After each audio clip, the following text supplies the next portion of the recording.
जब आप वेतन आयोग के सामने बैठे, जस्टिस रंजना प्रकाश देसाई और तमाम जो सदस्य थे, जब वहां बैठे, आपने जब मांग रखी फिटमेंट फैक्टर की 3.833, उनकी तरफ से क्या फीडबैक आया आपको?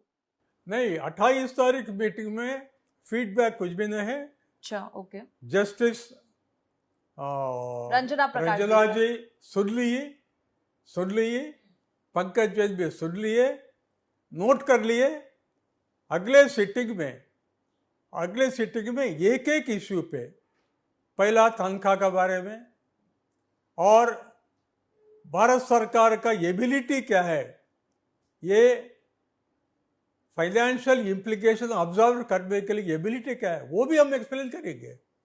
नहीं, लेकिन फाइनेंशियल इम्प्लीकेशंस की आपने बात की। अगर सरकार आपका फिटमेंट फैक्टर मान लेती है, तो सरकार पर फाइनेंशियल बर्डन नहीं आ जाएगा? नो, बर्डन जरूर सरकार पे बर्डन आएगी, लेकिन आज इकॉनमी इंप्रूव किया कर्मचारियों के डिवोशन से। ये जो इंप्रूव हुआ, बर्डन बढ़ेगी, मैं मानता हूं, लेकिन वो ऑब्जर्व करने का एबिलिटी है, फाइनेंशियल स्थिति इंप्रूव हो गया, ये कर सकते। मैं वही कारण से आपको स्पेसिफिकली रेलवे के बारे में बोला। रेलवे में जो फाइनेंशियल इम्प्लीकेशन है, वो रेलवे गाड़ी चला के, मालगाड़ी चला के जो जो अब हमको अर्निंग्स मिलते, वो अर्निंग्स में हम एक्सपेंडिचर कर रहे हैं, करके आज भी ऑपरेटिंग रेशियो 98% मेंटेन किया। 60,000 करोड़ रुपया जो रेलवे को मिलना था नहीं मिलती। हम सोशल सर्विस ऑब्लिगेशन फुलफिल करने के लिए below the cost of operation भारतीय रेल सर्विस प्रोवाइड करती, ये भारत सरकार भी मान ली है। सो ये एडिशनल एक्सपेंडिचर ऑब्जर्व करने का एबिलिटी सरकार को है, ये भी कर सकते। जब ज़्यादा मनी रोल आउट होगी, परचेसिंग पावर बढ़ेगी, जो परचेसिंग पावर बढ़ेगी, इकोनॉमी और भी इंप्रूव हो सकती।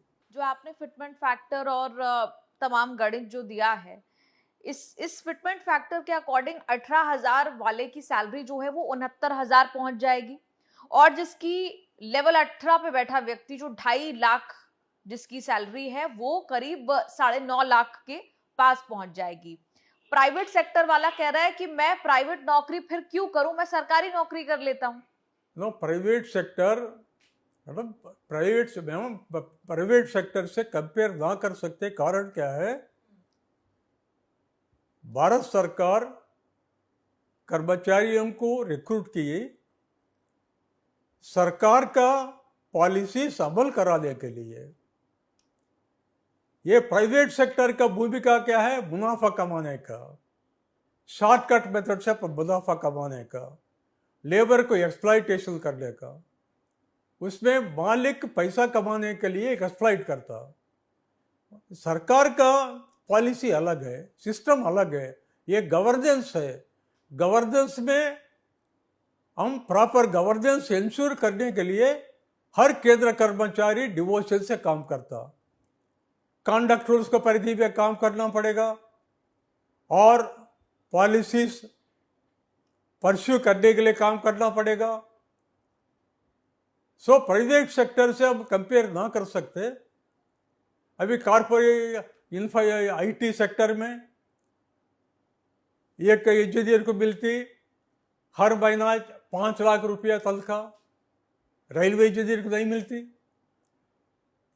सेंट्रल गवर्नमेंट काम करने वाले इंजीनियर को उसमें आधा भी नहीं मिलती।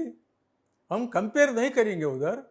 हमारा मेन पॉइंट क्या है, भारत सरकार का जो पॉलिसी गवर्नेंस एफिशिएंसी मेंटेन करने के लिए और उत्पादन बढ़ाने के लिए, प्रोडक्टिविटी एनहांस करने के लिए, क्वालिटी मेंटेन करने के लिए हम काम करते हैं।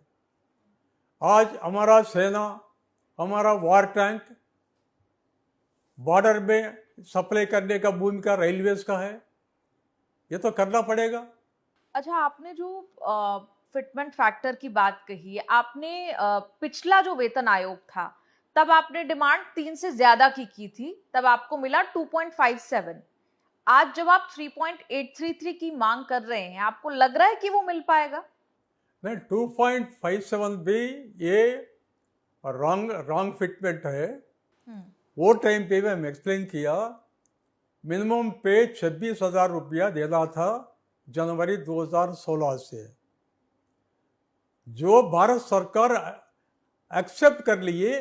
डॉक्टर आर्कराइड फार्मूला 15th ILC का रिजल्ट है, वो बेसिस पे हम बना के भारत सरकार का सामने रखे थे। वो टाइम पे 2014 में हम रखे थे, उसमें हम दिए मिनिमम पे 26,000 रुपया मिलना चाहिए। कारण क्या है, केंद्र में काम करने वाला हर कर्मचारी भी स्किल्स एक्वायर करके आता है, स्किल्स को वेटेज मिलना चाहिए। और ये अनपढ़ है, टेक्निकली क्वालिफाइड है, स्किल्स चाहिए, क्वालिटी चाहिए, प्लस ट्रेनिंग लिएगा, डिवोशन से काम करेगा। ये पूरा लेके हम आर्कराइड फार्मूला बेसिस पे वो टाइम पे दिए थे। मिनिमम पे शैल बी 26,000 रुपया जनवरी 2016 से, लेकिन पे कमीशन 18,000 रुपया रिकमेंड की, 7 सेंट्रल पे कमीशन। बाद में सरकार से हम नेगोशिएट किया, JCM 6 मीटिंग किया भारत सरकार से। TK सिन्हा जी थे कैबिनेट सेक्रेटरी, हम मीटिंग किया, हम एक्सप्लेन किया ये 18,000 रुपया इलॉजिकल है, डॉक्टर आर्कराइड फार्मूला को उल्लंघन करके आपने किया। ये पे कमीशन का ये मिनिमम पे रिकमेंडेशन का आप इम्प्रूव करना पड़ेगा। 6 सेंट्रल पे कमीशन में इम्प्रूवमेंट लाए, भारत सरकार पे कमीशन रिपोर्ट मिनिमम पे इम्प्रूव की, लेकिन 7 सेंट्रल पे कमीशन 18,000 रुपया को इम्प्रूव नहीं किया। वो भी हम पॉइंट आउट किया। वो टाइम पे 26,000 रुपया मिलना था, वो नहीं मिली। वो फैक्टर भी हम 8वां पे कमीशन सामने रखे।